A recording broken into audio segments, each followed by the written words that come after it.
Friends, ಮುಖ್ಯವಾದ ವಿಷಯ ಹೇಳಬೇಕು ಅಂತ ನಾನು ಬಂದೆ. ಸಾಲುಮರದ ತಿಮ್ಮಕ್ಕ ಅವರು ನವೆಂಬರ್ 14 ನಮ್ಮನ್ನೆಲ್ಲ ಬಿಟ್ಟು ಹೋದರು. ಕೋಟ್ಯಾಂತರ ಮಕ್ಕಳನ್ನು, ಸಾವಿರಾರು ಮರಗಳನ್ನು ಬಿಟ್ಟು ಹೋಗಿದ್ದಾರೆ. ಆದರೆ ಅವರು ಮಾಡಿರುವಂಥ ಸಮಾಜ ಸೇವೆ ಅನ್ನೋದಕ್ಕಿಂತ ದೇವರ ಸೇವೆ ಅಥವಾ ಪರಿಸರ ಸೇವೆ ಎಂದಿಗೂ ಮರೆಯೋಕ್ಕಾಗಲ್ಲ.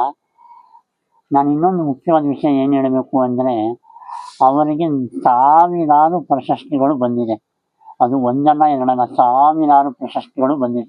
ಈ ಪ್ರಶಸ್ತಿಗಳಿಗೆ ವ್ಯಾಲ್ಯೂ ಇದೆ, ಯಾವುದು ಕಮ್ಮಿಯಲ್ಲ, ಯಾವುದು ಹೆಚ್ಚಲ್ಲ. ನಾಡೋಜ ಪ್ರಶಸ್ತಿ, ರಾಜ್ಯೋತ್ಸವ ಪ್ರಶಸ್ತಿ, ಗ್ರೀನ್ ಮದರ್ ಆಫ್ ಇಂಡಿಯಾ ಪ್ರಶಸ್ತಿ, ಡಾಕ್ಟರೇಟ್ ಗೌರವ, ಹೀಗೆ ಅನೇಕ ಸಾವಿರಾರು ಪ್ರಶಸ್ತಿಗಳು ಬಂದಿದೆ.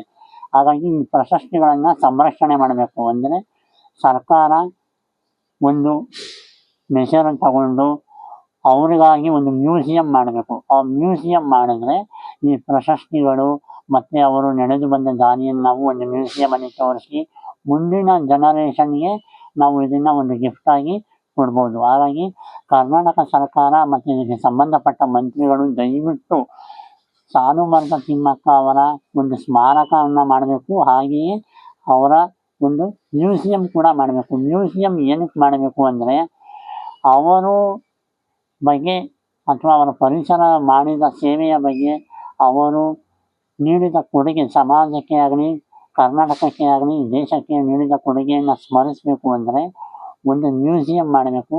ಆ ಮ್ಯೂಸಿಯಮಲ್ಲಿ ಅವರು ಪಡೆದಂತಹ ಎಲ್ಲ ಪ್ರಶಸ್ತಿಗಳನ್ನು ಒಟ್ಟಾರೆ ಅಂತ ನೋಡುವ ಒಂದು ಸೌಭಾಗ್ಯವನ್ನು ಎಲ್ಲರಿಗೂ ಕರುಣಿಸಬೇಕು ಅಂತ ನಾನು ಕೇಳ್ಕೊತೀನಿ.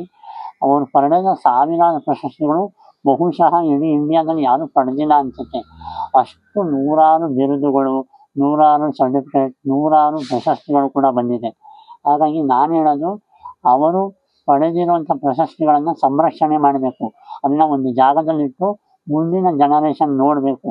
ಅಥವಾ ಬೆಂಗಳೂರಿಗೆ ಯಾರೇ ಬಂದರೂ ಇಂಥ ವ್ಯಕ್ತಿ ಇದ್ರು ಅನ್ನೋದು ಗೊತ್ತಾಗಬೇಕು ಅಂದರೆ ಒಂದು ಮ್ಯೂಸಿಯಂ ಇರಬೇಕು.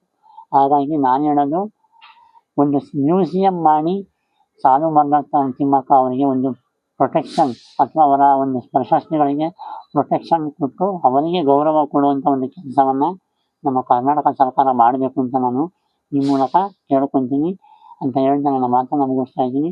ಜೈ ಹಿಂದ್, ಜೈ ಕರ್ನಾಟಕ ಮಾತು.